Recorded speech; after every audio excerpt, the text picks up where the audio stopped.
കൊണ്ടേച്ചേ, ഞാൻ കോരാ. ഓ, എഴുന്നള്ളിയോ? നേരെ എത്രയായി?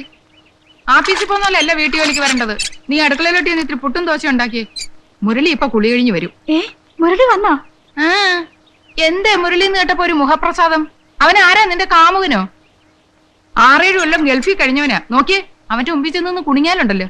ഓ, ഒരു ശൃംഗാരി. ഇതാരാ ഇത്ര നേരത്തെ മുരളിക്ക് ചായ തന്നത്? ചെറിയേട്ടത്തി. ഓ, അതിതാ, ഇത് കുടിച്ചു. ഇതിൽ ഏലക്ക ഇട്ടിട്ടുണ്ട്. അയ്യോ, ഇതില് ഏലക്കയും ഗ്രാമ്പും ഇട്ടിട്ടുണ്ട്. നല്ല മനോഹരമായ നാടൻ ചായ. സത്യം പറഞ്ഞ ചെറിയേട്ടത്തിയുടെ കൈ കൊണ്ട് എന്തുണ്ടാക്കിയാലും നല്ല സ്വാദാ അല്ലേ വലിയേട്ടത്തി? ആ, ബാബുമോൻ 5th-ലായല്ലേ? ആയിട്ടെന്താ കാര്യം? സ്കൂളിലെ പിള്ളേരുമായി തല്ലും പിടിയും തന്നെയാ എന്നും. ആര്, ബാബുമോനോ? ആ, ബാബുമോൻ തന്നെ.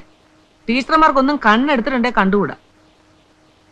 എന്റെ സുനിതയും സുധർമ്മൻ എന്തൊരച്ചടക്കവാ. ആമ്പിള്ളാരാകുമ്പോ ഇച്ചിരി ചട്ടമ്പിത്തരമൊക്കെ വേണം, എങ്കിലേ ഒരു രസമുള്ളൂ. മുരളിക്ക് പലഹാരം എന്താ വേണ്ടേ? ഒക്കെ ഞാൻ ചെറിയേട്ടത്തിയോട് വിശദമായിട്ട് പറഞ്ഞിട്ടുണ്ട്. അതെന്താ മുരളി അങ്ങനെ? ഞാൻ നിന്റെ മൂത്ത ഏട്ടന്റെ ഭാര്യയല്ലേ? അമ്മയുടെ സ്ഥാനം എന്നോടല്ലേ എല്ലാം പറയേണ്ടത്? അയ്യോ ഏട്ടത്തി, അതുകൊണ്ടല്ല. ചെറിയേട്ടത്തി ചോദിച്ചു, ഞാൻ പറഞ്ഞു, അത്രേ ഉള്ളൂ. അറിയാലോ, എനിക്ക് 2 പെൺകുട്ടികളാ. എന്റെ മൂത്ത മോനായിട്ടാണ് നിന്നെ ഞാൻ കരുതിയിരിക്കുന്നത്. നീ ദുബായി പോയ അന്ന് തൊട്ട് എത്രയോ ദിവസങ്ങൾ ശരിക്കും ഞാൻ ഉറങ്ങിയിട്ടില്ല. എന്താ ഏട്ടത്തി ആ പഴയ നെഞ്ചുവേദന? അല്ല കുട്ടി, നീ പോയതിന്റെ. അല്ല, എന്റെ മുരളി എത്ര നേരമായി ചായ തന്നിട്ട്? ദാ ഉമിക്കരി, ഈർക്കലി. ഉമിക്കരിയോ? ദുബായിക്കാരനോ? പേച്ചു തീർന്നെങ്കിൽ ഞാൻ തരാം മുരളി. പേശക മടുത്ത വലിയേട്ടത്തി. ഭൂലോകത്തിന്റെ ഏത് കോണിലായാലും നമുക്ക് നമ്മുടെ നാടൻ രീതികളെ പറ്റൂ. നാട്ടിൽ വരാറുള്ള പലരോടും പറഞ്ഞ് ഞാൻ ഈ ഉമിക്കിരിയും ഈർക്കലും ദുബായിൽ എത്തിക്കാറുണ്ടായിരുന്നു. ഇതുവരെ ഞാൻ മലയാള തനിമ മറന്നിട്ടില്ല. ഇനി അമ്പലക്കുളത്തില് വിസ്തരി ചെന്ന് കുളിക്കണം. ചെറിയ തോർത്തിങ് എടുത്ത് ദേ, അമ്പലക്കുളത്തിലെ വെള്ളത്തിന് ഭയങ്കര തണുപ്പാ. ഒരുപാട് നേരം വെള്ളത്തിൽ ഇറങ്ങി കിടക്കരുത്. നോക്ക്, എണ്ണ കുരുമുളക് ഇട്ട് മുറുക്കി വെച്ചിട്ടുണ്ട്. ഇത്തിരി നിറയെ വെക്കട്ടെ. വരും.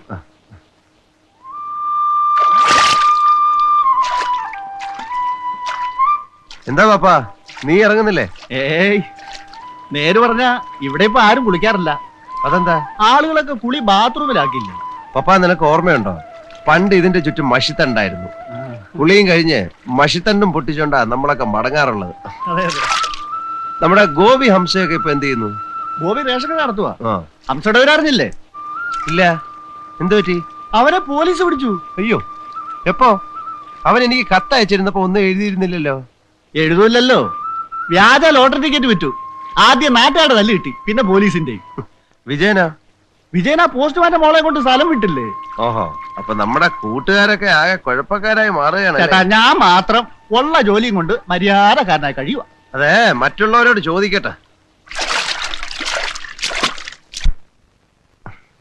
അവിടെ ഫ്ലാറ്റിലെ രാവിലെ എഴുന്നേറ്റ് കുളി കഴിഞ്ഞാൽ ഉണക്ക ബ്രെഡും ചായയും കഴിക്കും. സത്യം പറഞ്ഞ ഈ പുട്ടും കടലയും തിന്നാൻ വേണ്ടി മാത്രം പ്ലെയിനിൽ കയറി ഇങ്ങി പോന്നാലെന്ന് വരെ ആലോചിച്ചിട്ടുണ്ട്. നീ പോയ പിന്നെ ഞങ്ങൾ ഈ പ്രാതലിന്റെ കാര്യം ശ്രദ്ധിക്കാറില്ല. ഇവിടെ കുമാരേട്ടനാണെങ്കിൽ ബുൾസേ മതി. ശരിക്കു പറഞ്ഞ നീ പോയതോടെ ഈ വീട് ഉറങ്ങി. നിങ്ങളുടെയൊക്കെ കത്തുകളിലെ സ്നേഹത്തിന്റെ ശക്തി കൊണ്ടാ ഞാൻ അവിടെ 7 കൊല്ലം കടിച്ചു പിടിച്ചിരുന്നത്. മടുത്തുപോയി.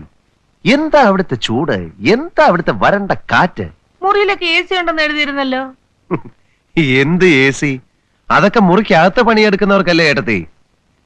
നാട്ടുകാരുടെ മുമ്പിൽ ഞാൻ വലിയൊരു ഗൾഫുകാരനാ. എന്നാ സത്യം പറയാം, ആദ്യത്തെ 2-3 കൊല്ലം കല്ല് ചുമക്കലായിരുന്നു അവിടെ എന്റെ ജോലി. അയ്യേ, ഇത് ഞങ്ങളോട് പറഞ്ഞു തിരിക്കട്ടെ. പുറത്തൊരു മനുഷ്യരിതറിയരുത്. നാണക്കേടാ. നിങ്ങളെ കൂടി വിഷമിപ്പിക്കേണ്ടെന്ന് കരുതിയാ കത്തിൽ ഞാനതൊന്നും എഴുതാതിരുന്നത്. അത് നന്നായി. അറബികളുടെ ആട്ടും തുപ്പും നല്ലതുപോലെ സഹിച്ചു. വല്ലതും മിണ്ടാൻ പറ്റുമോ? മിണ്ടിയാൻ അടുത്ത പ്ലെയിനെ കയറ്റി ഇങ്ങ് തിരിച്ചയക്കും. ഇത്രയധികം കഷ്ടമായിരുന്നെങ്കിൽ എന്റെ കുഞ്ഞിനിങ്ങി പോന്നുകൂടായിരുന്നു. അതെങ്ങനെ പോരും വല്യേട്ടത്തി? നമ്മുടെ ഈ വീട് പണയത്തിൽ. ചേട്ടന്മാർക്കാണെങ്കിൽ കാര്യമായിട്ട് പണിയൊന്നുമില്ല. ഇപ്പൊ നമ്മുടെ കുടുംബം ഒന്ന് കരപറ്റിയില്ലേ? വലിയൊരു ത്യാഗം തന്നെയാ നീ ചെയ്ത എന്റെ മുരളി.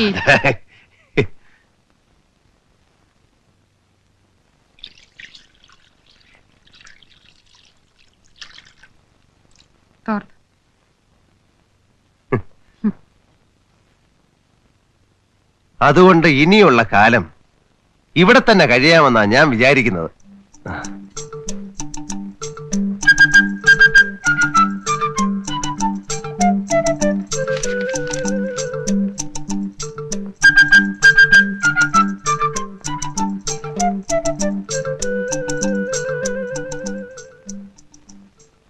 നീ കാര്യമായിട്ടാണോ ഈ പറഞ്ഞത്? എന്താ?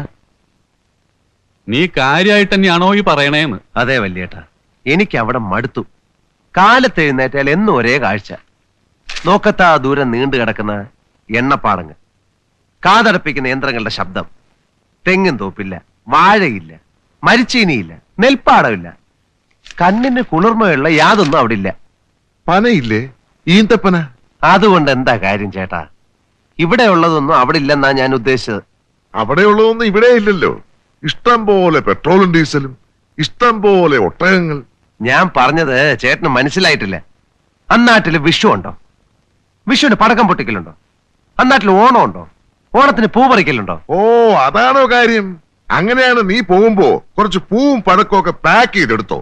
അത് ശരിയാ, കാര്യമൊക്കെ ശരി തന്നെ. എന്നാലും അനുജൻ ഗൾഫിലാണെന്ന് ആളുകളോട് പറയാൻ ഒരു ഗമയുണ്ടായിരുന്നു. ഇത്രയും കാലം പറഞ്ഞില്ലേ? ഇനി എന്തായാലും തിരിച്ചു പോകുന്നില്ല. NRI അക്കൗണ്ടിൽ കുറച്ച് രൂപയുണ്ട്. അതുകൊണ്ട് വല്ല ബിസിനസ്സും ചെയ്ത് ഇവിടെ തന്നെ കൂടാമെന്നാണ് ഞാൻ തീരുമാനിച്ചിരിക്കുന്നത്. ഒന്നുകൂടെ ആലോചിച്ചിട്ട് പോരെ മുരളി? അതെ, അല്ലേ? ആ, കുറെ കാലമായി ഞാനിത് ആലോചിക്കാൻ തുടങ്ങിയിട്ട്. മാത്രമല്ല, ഞാൻ സത്യം പറയാം, എന്റെ വിസയുടെ കാലാവധി കഴിഞ്ഞു. അപ്പൊ പിന്നെ അതാ നല്ലത്. മുരളി, മുരളി, ഒരു കാര്യം പറയട്ടെ, വാ.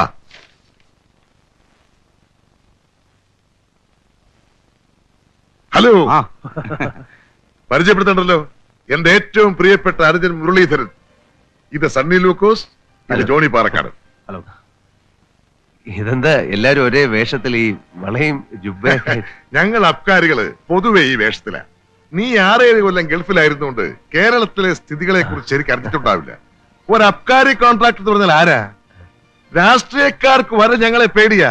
എന്തിന്? സർക്കാരിനെ താങ്ങി നിർത്തുന്നത് പോലും ഇന്ന് ഞങ്ങളാ. എനിക്ക് അറിയില്ലായിരുന്നു കേട്ടോ. ആ, നീ ഇരിക്ക്. ആ, അങ്ങോട്ടിരിക്കും.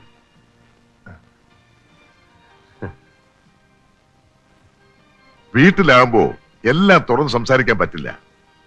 നിനക്ക് ഒരു കല്യാണമൊക്കെ കഴിക്കണ്ടേ? നല്ലൊരു അബ്കാരി കുടുംബത്തിൽ നിന്ന് നീ ഒരു പെണ്ണ് കെട്ടണം. ആ, പിന്നെ അടുത്ത ആഴ്ച അബ്കാരി ലേലമാണ്. പുതിയ ചില റേഞ്ചുകൾ നമുക്ക് പിടിക്കണം.